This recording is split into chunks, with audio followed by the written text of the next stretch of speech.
Welcome to my channel. NETGEAR Orbi 370 review. Is this budget Wi-Fi 7 router worth buying? Step 1. Unbox everything. Remove the base router and satellite. There are no complex wires, only the power adapters and a single Ethernet cable. Step 2. Pick the best spot.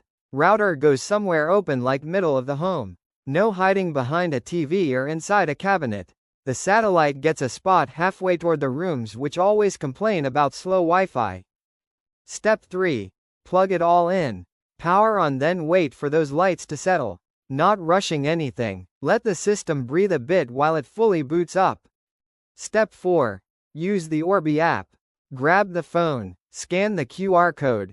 App walks through everything. No typing weird passwords printed in tiny fonts. Setup takes like 5 minutes tops. Step 5. Wi-Fi name setup. Pick a name that makes sense. Rename the SSID to secure it. Step 6. Connect all devices. Phones, laptops, TVs, game consoles. Dump them all onto the new Wi-Fi. The app will show connected devices. Very satisfying watching the old network fades away. Step 7. Run speed tests nearby. Close to the router, speeds hit crazy high numbers. Wi-Fi 7 extending the network.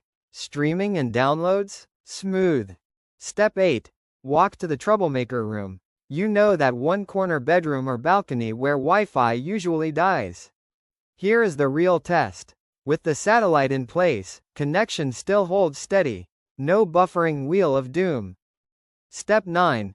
Multi-device check. Housemates join Zoom, someone watches 4K YouTube, and someone else fires up a game. No fights over bandwidth. Everything keeps up without hassle. Step 10. Final decision. The Orbi 370 packs the speed upgrade most homes need without spending the price of a full premium mesh system.